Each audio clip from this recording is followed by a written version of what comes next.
اگر ہم اس بات پہ آ جائیں، اور میرا نہیں خیال کہ ایک ملک جس میں 85-90% مسلمان رہتے ہیں وہاں پہ کوئی ایسا لا آ سکتا ہے جو اسلام کے خلاف ہو. ابھی بھی آپ دیکھیں چھوٹی سی بات ہوتی ہے تو ایک دم سے اتنا شور مچ جاتا ہے. پاکستان ایک واحد ملک ہے جس کی ہمیں سمجھتے ہیں اس میں ہم بھی ان کے ساتھ مطلب جو ریلیجیس منارٹیز ہیں جو نان مسلمز ہیں وہ بھی اسی سوچ کے، اور جیسے میں کہتا ہوں جدا گانا سوچ. ہمیں یہ کلیئرٹی نہیں ہے کہ واٹ از. ہم نے ایک ڈبیٹ بہت سال پہلے، پیٹر صاحب اس میں شامل تھے، کہ can I be a Pakistani and Christian. یہ سوال ہے نا، کیا میں پاکستانی بھی ہو سکتا ہوں کرسچن بھی ہو سکتا ہوں؟ آف کورس ہو سکتا ہے، اور ساری دنیا میں لوگ ایسے ہیں. بہت سارے مسلمان یہاں پہ برٹش ہیں لیکن وہ ان کے مذہب والے سے یہ، لیکن پاکستان کے حوالے سے ایک ایسی بحث ہے جس کو آپ چھیڑ نہیں سکتے. ایک طرح کی وہ بن گئی ہوئی ہے، سیکرڈ کاؤ بن گئی ہے یا ٹیبو ہے، اس پہ آپ بات نہیں کر سکتے. اور اسی لیے آپ نوٹ کریں کہ ابھی اور تحریکیں چلیں گی جس حال میں ہم آ چکے ہیں اور جس طریقے سے چیزیں ہو رہی ہیں، کیونکہ اصل میں شناخت آپ کی وہی ہوتی ہے جو آپ سمجھتے ہیں. جو شناخت آپ پہ امپوز کی جاتی ہے آپ ہمیشہ اس کو ریپیل کرتے ہیں، اور یہی ہو رہا ہے. بنگالیوں پہ امپوز کی، انہوں نے ریپیل کیا. اب بلوچیوں پہ امپوز کر رہے ہیں، وہ ریپیل کر رہے ہیں. بلاول صاحب کا بیان بھی یہی بتاتا ہے. خیبر پختونخوا میں جو ہم دیکھتے ہیں وہی ہوتا ہے. تو definitely states should have no religion, people should have religion, and they should be allowed to practice and profess and propagate their religion. اور یہی ڈیموکریٹک پرنسپلز ہیں. انفارچونیٹلی ہماری کنٹری میں یہ نہیں ہو رہا، بلکہ اس کو لگاتار اگنور کرنے کی کوشش کی جاتی ہے، اور فالس آئیڈینٹیٹیز جو ہیں وہ لوگوں پہ ٹھوسنے کی کوشش کی جا رہی ہے. اور میرے خیال میں پاکستان میں اگر میں وے فارورڈ کی طرف ایک نشاندہی کروں کہ ہاؤ، اور اسپیشلی منارٹیز کے حوالے سے، کہ how we can start believing کہ we are part of this country کا. اور یہ بڑا مشکل کام ہے.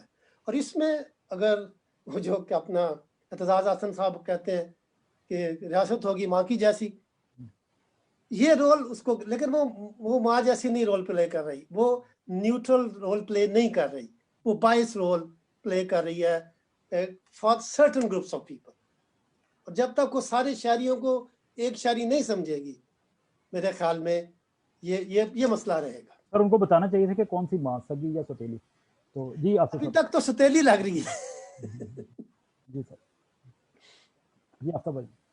جی پیٹر صاحب، میں آپ کی طرف آتا ہوں. میرا جو ایک کنفیوژن ہے، بہت سے لوگوں کے ذہن میں یہ ایک سوال جو ہے وہ بہت عرصے سے موجود ہے، اور ڈیبیٹ وقتاً فوقتاً اس پہ آ جاتی ہے کہ ہم پاکستان میں جو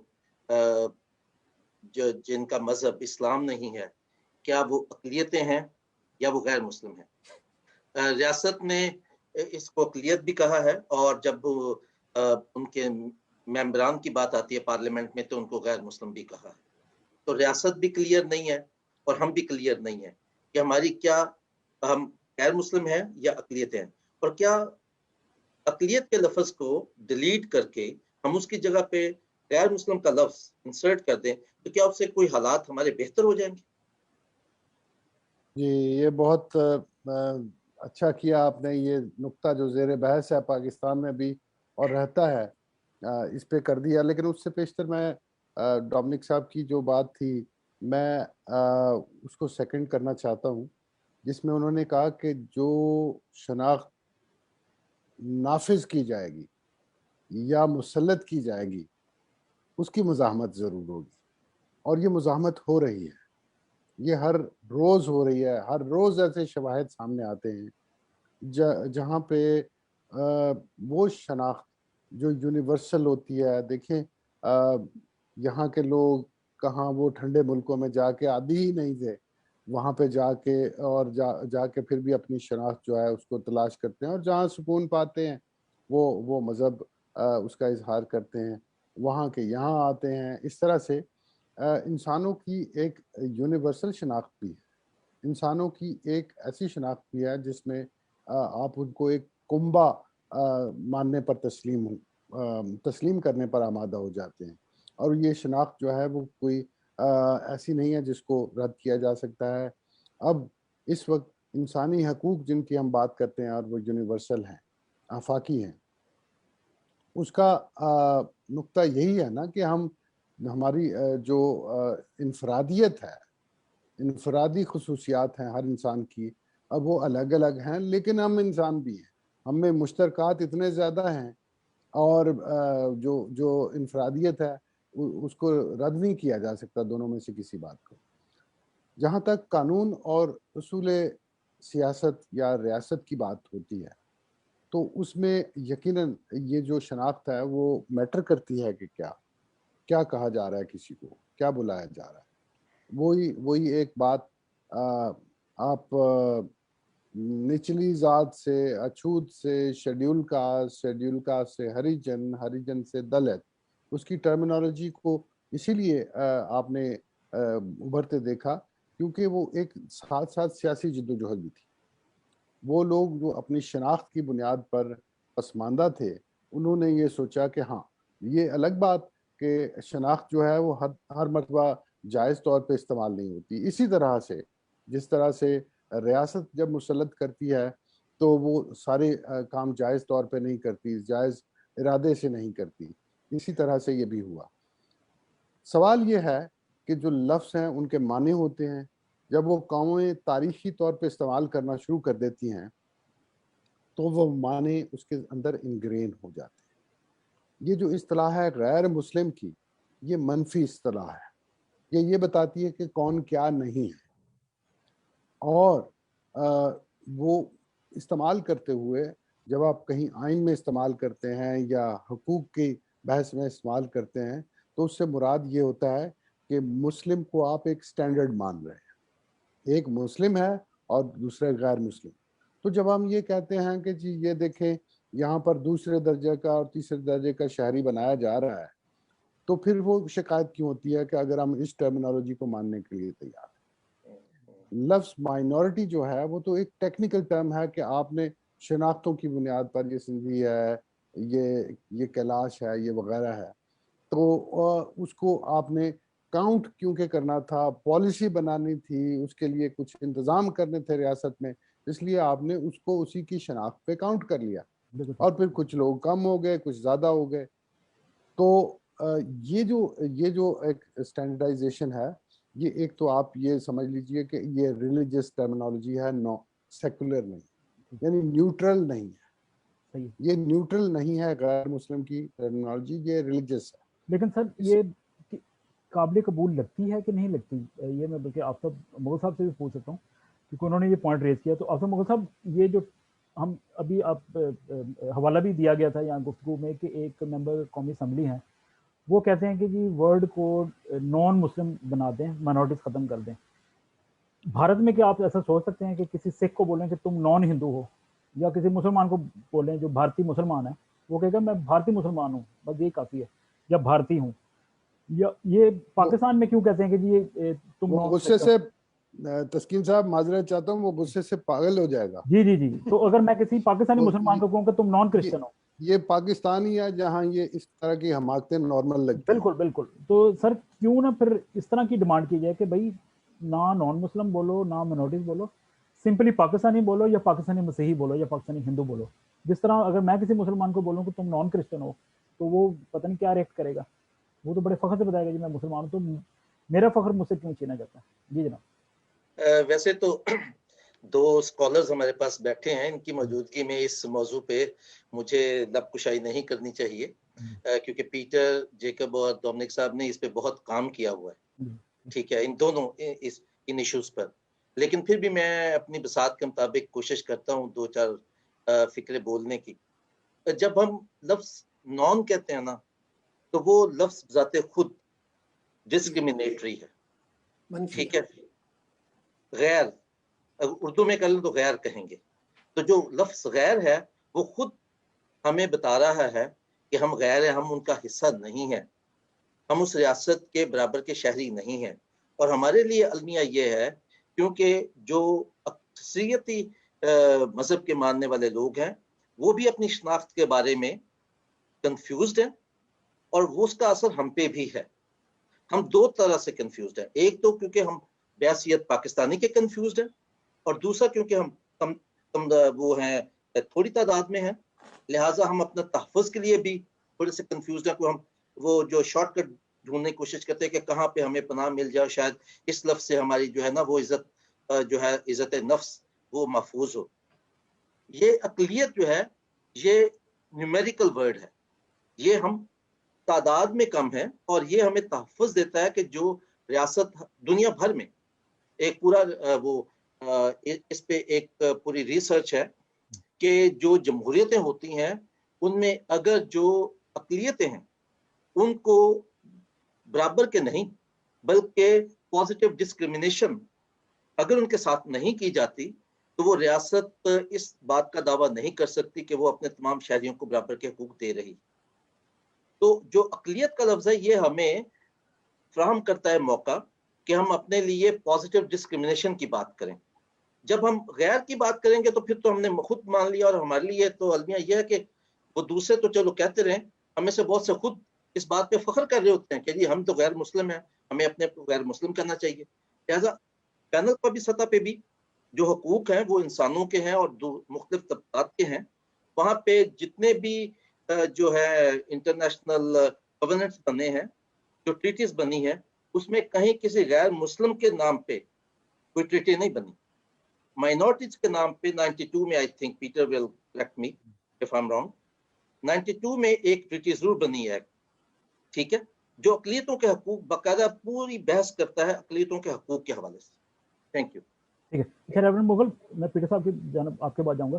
یہ فرمائیے کہ اچھا کچھ بولنا چاہتے ہیں پیٹر صاحب؟ ہاں، گزارش یہ ہے کہ میں ایک شعر سنانا چاہ رہا تھا، شعر تو آتے ہیں آپ کو، میں یاد دلانا چاہ رہا تھا ڈومنک صاحب معذرت کے ساتھ کہ وہ ہاں فیض صاحب نے یہ کہا تھا نا، پہلی باری ہے ہاں جی، وہ فیض صاحب نے یہ کہا تھا نا کہ ہم کے ٹھہرے اجنبی اتنی مداراتوں کے بعد پھر بنیں گے آشنا کتنی ملاقاتوں کے بعد، کب نظر میں آئے گی سرسبز سبزے کی بہار، خون کے دھبے دھلیں گے کتنی برساتوں کے بعد۔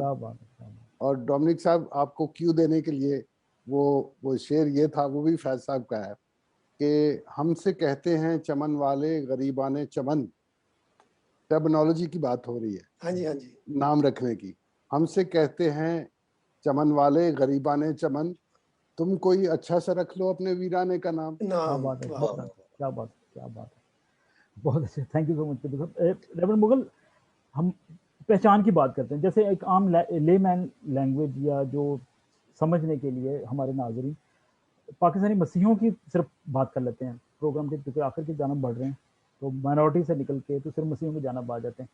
ہماری جو پہچان ہے وہ اے آر کرنیلیس صاحب، یا پھر جو ابھی پچھلے دنوں میں دیکھ رہا تھا کہ جب آئی ایس پی آر کے جب وہ ڈائریکٹر جنرل تھے نا میجر جنرل اسف غفور صاحب، تو ان کے جو ڈپٹی تھے کمانڈر تنویر ان کا نام ہے، تو وہ کرسچن ہے، وہ ڈپٹی ڈائریکٹر تھے آئی ایس پی آر کے، وہ نیوی سے ان کا تعلق ہے۔ اور پھر اس کے بعد پھر لاتعداد سی ایس ایس کر کے بچے آج کل وہ کچھ اے سی لگ گیا ہے، کوئی پتہ نہیں کیا کیا ذمہ داری ان کو مل گئی ہیں، بڑی سکسیس سٹوریز بھی پچھلے دنوں میں پاکستان مین اسٹریم میڈیا پہ انٹرویوز بھی ہم نے بچوں کے دیکھے تھے۔ وہ سہیل سسٹرز ہیں، وہ پاکستان کے لیے جیت گئی، پھر بابر مسیح وہ سنوکر کا چیمپئن بن گیا۔ یہ ہماری پہچان نہیں ہے، لیکن ہماری پہچان ہے شہباز بھٹی کی شہادت، آسیہ بی بی، یہ تبیتا گل، اور آج کل یہ جو مسیحی جوڑا جو اس کو کل وہ شفقت ایمانویل اور شگفتہ کوثر، یہ ہماری پہچان ہے کہ یہ بلاسفیمی زدہ کمیونٹی۔ یہ وہ والی پہچان کیسے بنائے جو اصل میں ہماری پہچان ہے؟ یہ آپ نے بہت بہت امپورٹنٹ سوال اٹھایا تسکین صاحب، اور میں سمجھتا ہوں ہمارا جو المیہ ایز اے مسیحی قوم ہے، آپ نے یہ اچھے نام دیے ہیں جن لوگوں کے، اور یہ واقعی قابل رسپیکٹ ہیں، قابل عزت ہیں۔ لیکن میں تھوڑا سا آگے جانا چاہتا ہوں کہ اگر پاکستان میں ہماری، اور میں ایز اے مسیحی بات کر رہا ہوں، تو ہماری اگر پہچان ہے تو مسیح خداوند ہے، اور تب تمہارا مزاج وہی ہو جو مسیح خداوند کا تھا۔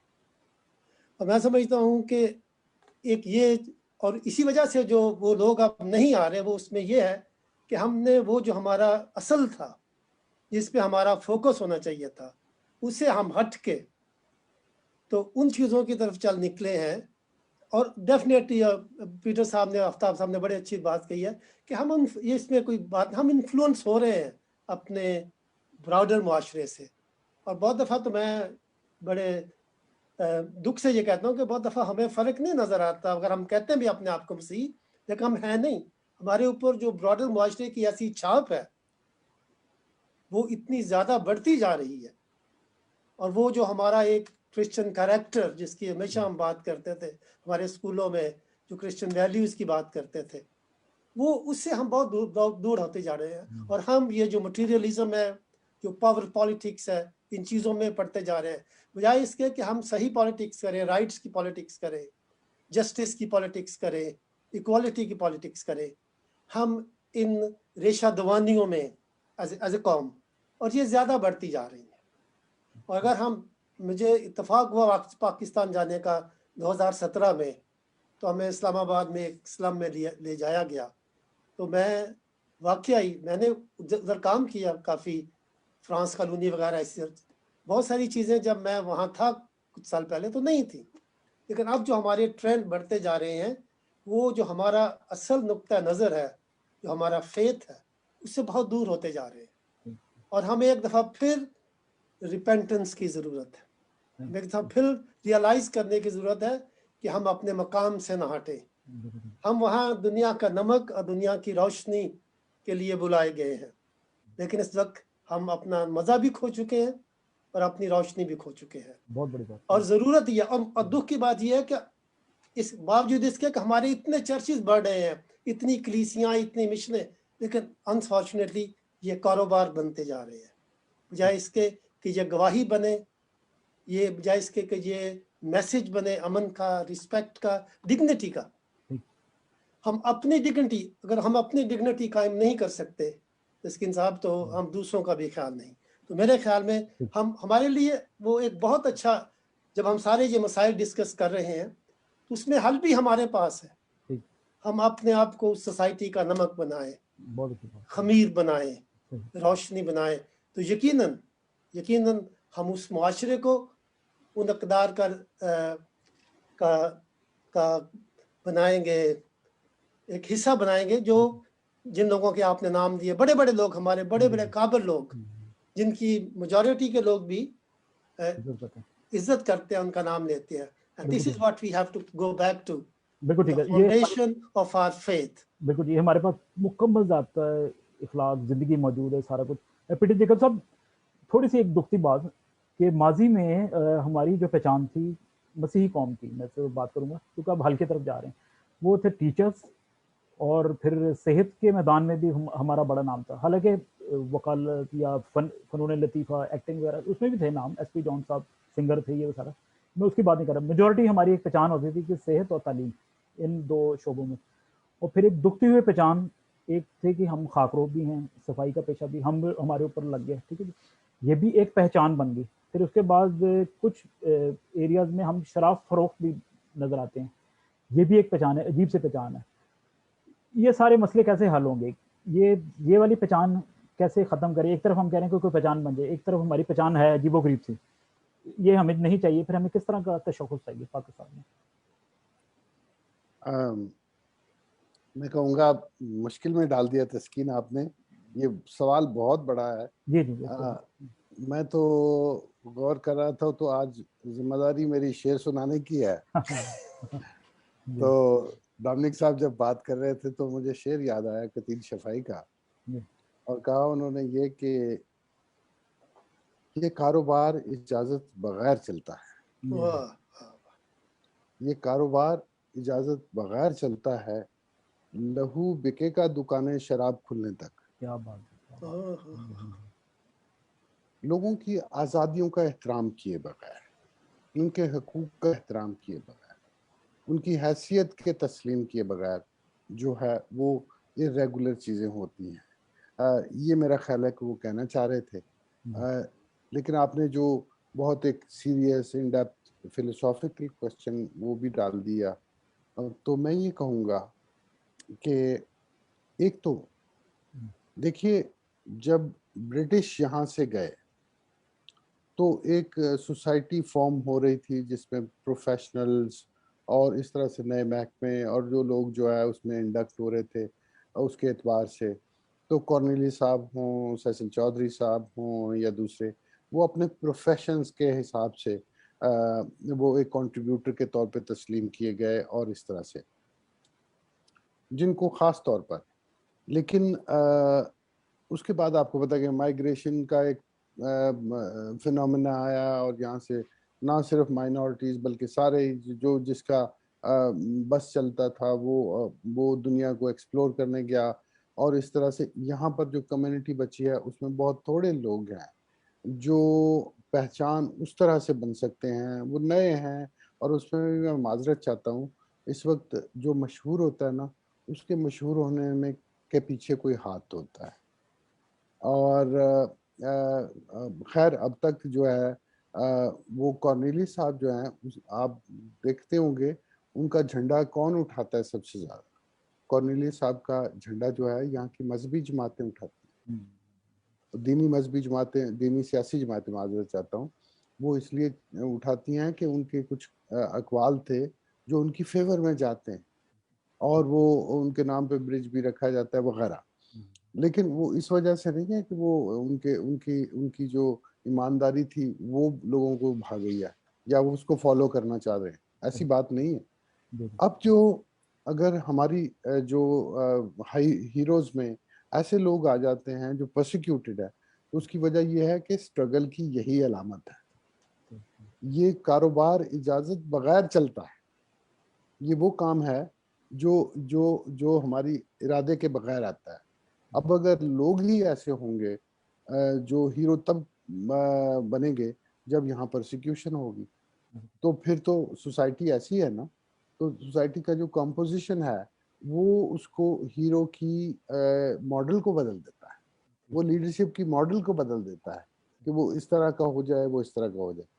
تو اس گزارش کے ساتھ میں یہ کہوں گا اگلے، کیونکہ آپ کہہ رہے ہیں کہ پروگرام جو ہے وہ وائنڈ اپ کرنا ہے، جون 11 کو ایک ہیئرنگ ہونے جا رہی ہے سپریم کورٹ میں. جیلانی ججمنٹ کا فالو اپ ہے، اور Human Rights Commission of Pakistan اور میرا ادارہ Centre for Social Justice, Cecil and Iris Chaudhry Foundation, we are applicants. اس میں بنیادی نقطہ جو ڈیسائیڈ ہونا ہے وہ یہ ہے کہ ہمارے لیے کورٹ کیا کرتی ہے وہ دیکھنا ہے.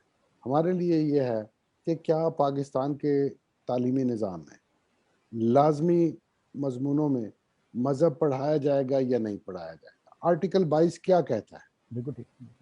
یہ آئندہ تاریخ پہ میں یہ سمجھتا ہوں کہ یہ it is going to be very important. You belong to media, میرا خیال ہے آپ بھی فالو کریں گے، اور اس کو میرا خیال ہے کہ ساری دنیا کا میڈیا فالو کرے گا کہ پاکستان کی سپریم کورٹ کیا کہتی ہے. میں آپ کو یہ بتا دیتا ہوں کہ یہاں پر وہ لوگ جو ہمارے مخالفین ہیں وہ اس کے لیے پوری تیاری کر رہے ہیں کہ وہ کورٹ کو بھی انٹیمیڈیٹ کر سکیں، اور پبلک اوپینین کو کہ یہ کہہ کے کہ یہ تو جی حمد اور نعت بھی نکلوانا چاہ رہے ہیں.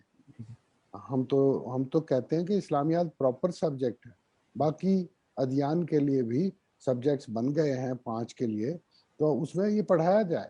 ہم کہاں کہتے ہیں کہ سر اس پہ ایک لائٹ سے ایک بات کہ وہ کچھ لوگ کہتے ہیں کہ اسلامیت نہیں پڑھنی تو ان کو اخلاقیت پڑھا لیں. تو کیا ہمارے اندر اخلاقیت نہیں ہے کہ ہمیں اخلاقیت پڑھا دیں؟ یا یہ بھی ایسے میں لائٹلی پوچھ رہا ہوں.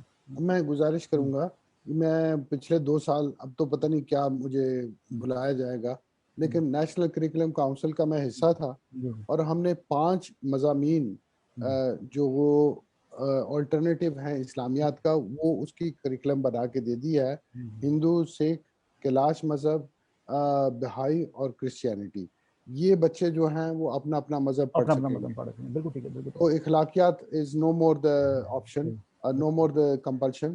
یہ 2 سال میں یہ ریپلیس ہونا ضروری ہے، which is very very very very positive step of this during this government, this policy review. لیکن وہ باقی باتیں اپنی جگہ پہ کھڑی ہیں. struggle is on. صحیح. سب چونکہ اب حل کی طرف جائیں گے، اور ایک دو صرف مین کوشچن. ریورنڈ ڈومنک یہ فرمائیے کہ میڈیا کا کردار ادا کر سکتا ہے یہ جو ہماری پہچان کا مسئلہ ہے. اب تو بلکہ بہت سے مسیحوں نے بھی آن لائن چینلز اور بڑی اچھی اویئرنیس بھی دے رہے ہیں یوٹیوب چینلز کے ذریعے. مین اسٹریم میڈیا تک تو پتہ نہیں اتنی وہ رسائی نہیں ہے ہماری، اور وہ ہمیں بلاتے بھی نہیں ہیں. لیکن اپنے تئیں نوجوان نسل جو 70% کے قریب ہے پاکستان کی، ان کو کیسے باور کرائیں، اور میڈیا کا کردار ادا کر سکتا ہے، اور اوورسیز پاکستانی وہ کیا اس سلسلے میں کر سکتے ہیں تاکہ جو پاکستانی مسیحی قوم کی پہچان ہے، جو ہمارا ٹاپک ہے، وہ جو بحران ہے اس کا کوئی حل نکلا ہے؟ میں تسکین صاحب 3 چیزیں سجیسٹ کرنا چاہتا ہوں۔ سب سے پہلے تو جتنے بھی ہمارے لوگ جہاں بھی رہتے ہیں پاکستان میں یا ہمیں پہلے تو اپنے آپ میں کلیئر کرنا چاہیے کہ ہم کون ہیں۔ ہمیں اپنے آپ کو پتہ ہونا چاہیے کہ ہم کون ہیں اور اس پہ قائم رہنا چاہیے۔ دوسرے جو ہمیں کہیں، اور عموماً دوسرے ہمیں ڈراگلیٹری جو کہتے ہیں، اور ہمیں ان کی نہیں اپنی پہچان کو قائم رکھنا ہے۔ اس کے لیے بڑا ضروری ہے کہ ہم اپنے آپ کو مین سٹریم کا حصہ سمجھیں اور ان گروپس کے، ان آرگنائزیشن کے ساتھ انوالو ہوں جو ہمیں ویلکم کرتے ہیں۔ ہم نے بھی اگر انہوں نے ہمیں غیر مسلم کہہ کے یا منارٹی کہہ کے سائٹ پہ لگا دیا تو ہم نے اس کو ایکسیپٹ کر لیا، اور ہم نے اس کے خلاف جو ایک ایکٹیو جو اسٹرگل ہے وہ نہیں کی۔ تو ہمیں پہلے تو ہمیں خود اپنے آپ کو، اپنا جو سیاسی مطمع نظر ہے وہ یہ رکھنا چاہیے کہ ہم یہاں کے ہیں، پھر ان گروپس کے ساتھ ملنا چاہیے جو ہمیں قبول کرتے ہیں۔ اور تیسرا میڈیا کے حوالے سے یہ، میڈیا کے حوالے سے تھوڑا سا میں سمجھتا ہوں کہ بہت کنفیوژن پھیلایا جاتا ہے، اور اس میں کوئی سیر حاصل، کوئی ایسی کنسٹرکٹیو جو ہے نا، جیسے یہ آفتاب صاحب جو کر رہے ہیں، that is one of the way کہ آپ لوگوں کی رہنمائی کریں۔ جیسے میں نے آج بہت اہم بات سیکھی کہ ہمارے لیے غیر مسلم کا لفظ زیادہ مناسب ہے یا اقلیت کا لفظ زیادہ مناسب ہے۔ ایسے بہت سے ایشو ہے، کیا ہمیں جداگانہ انتخاب چاہیے یا مخلوط انتخاب چاہیے، ہماری ریپرزنٹیشن کیسے ہونی چاہیے، یہ ساری جو چیزیں ہیں۔ اور پھر سب سے بڑھ کے کہ ہم نے اپنے آپ کو پوری جو ڈیموکریٹک موومنٹس ہیں اور ادارے ہیں ان کے ساتھ کیسے جوڑنا ہے۔ آفتاب صاحب نے ایک بڑی امپورٹنٹ بات کی تھی کہ ہم نے سارا کام ڈیپینڈنسی پہ چھوڑا ہوا ہے، ہم سمجھتے ہیں کہ دوسرے کریں۔ اگر آج سے ہم یہ عہد کریں کہ نہیں، جو میرا حصہ ہے وہ میں نے ڈالنا ہے، تو پھر ہی یہ ہوگا۔ ہمارے گرو ہوتے تھے ہریش میسی صاحب، وہ کہتے تھے کہ پاکستانی قوم میں 3 بیماریاں، 3 بدروئیں ہیں۔ ایک ہے جہالت، دوسرا ہے ناانتفاقی، اور تیسرا ہے دوسروں پہ انحصار۔ اگر ہم مل کے کچھ کر سکیں، اور یہ ابھی بھی ہیں، یہ نکلی نہیں ہیں، کچھ نکل جاتی ہیں پھر کوئی نئی آ جاتی ہیں، 5-7 اور لے آتی ہیں اپنے ساتھ۔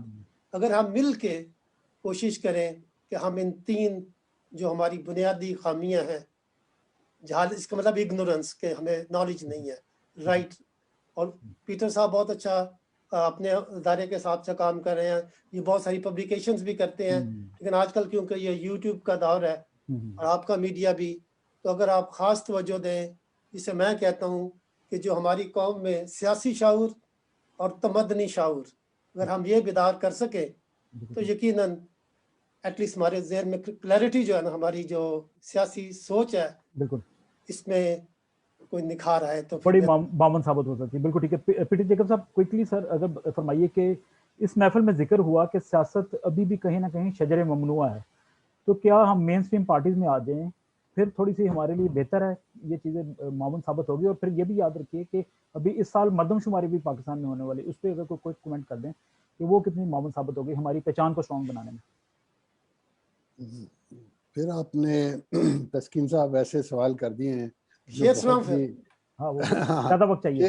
شعر اس لیے اچھا ہوتا ہے کہ وہ اس میں خیالات جو ہے مجتمع ہو جاتے ہیں اور بڑے آسانی سے۔ لیکن اس پہ گزارش یہ ہے کہ ایک تو مجھے اور ڈسٹربنگ فیکٹرز وہ آتے ہوئے نظر آ رہے ہیں پینڈیمک کے بعد۔ کچھ باوجود اس کے پاکستان اس طرح سے امپیکٹ نہیں ہوا جس طرح باقی کئی ملک ہوئے ہیں، لیکن اس نے کچھ لائف سٹائل کو چینج کر دیا، تبدیل کر دیا۔ اور پھر اس کے بعد یہ جو موسمیاتی تغیرات ہیں وہ بھی پاکستان میں کچھ زیادہ آنے والے، تو اس نے جو معیشت میں جو ایک مسئلے کا پیش خیمہ ثابت ہونا ہے وہ بھی ایک علیحدہ بات ہے۔ اس اعتبار سے میں یہ کہتا ہوں کہ یہ جو نتائج آئے ہیں افراد شماری کے، اور اس میں یہ پتہ چلا ہے کہ مائنورٹیز ان کی ریشو کم ہو رہی ہے 0.19%، اور مسیحی اس میں 0.32%، یعنی اس طرح سے 6-7 لاکھ جو افراد ہیں ان میں کمی آئی ہے ان کی، اور اس طرح سے پہلے تو یہ کہ اس کی تصدیق کرنا، اور وہ یہی ممکن ہے کہ اگلے جو سینسس ہوتے ہیں اس کے اندر بھرپور حصہ لے کے اس کو اکاؤنٹیبل بنایا جائے، اور پھر پتہ چلے کہ یہ واقعی کمی آئی ہے یا ویسے غلطی تھی اکاؤنٹنگ کی۔ اور اس کے بعد ایک میرا خیال ہے کیونکہ اس پہ کافی زیادہ انحصار بھی ہوگا اور لوگوں کے اندر تشویش بھی پائی جاتی ہے کہ کیا اصل میں کیا ہے، میرا خیال ہے ہمیں دونوں مفروضوں کو سامنے رکھنا چاہیے۔ ایک یہ کہ اعداد و شمار گنتی کی غلطی ہو سکتی ہے، اور دوسرا یہ کہ یہ ممکن ہے کہ یہ درست ہو، صحیح ہے اور اگر درست ہو تو ٹھیک ہے سر۔ آپ ہی سے شروع کرتا ہوں پھر آخر میں حل، کہ ہماری میجورٹی جو ہے وہ نوجوان نسل ہے، وہ گھٹنے ٹیکنے والی نہیں ہے، وہ بڑی ایک سوچ رکھتی ہے، بڑی ترقی پسند بھی ہے، جوشیلی بھی ہے، کیا پیغام دیں گے؟ کیونکہ کہیں نہ کہیں وہ بھی اس بحران کا شکار ہیں۔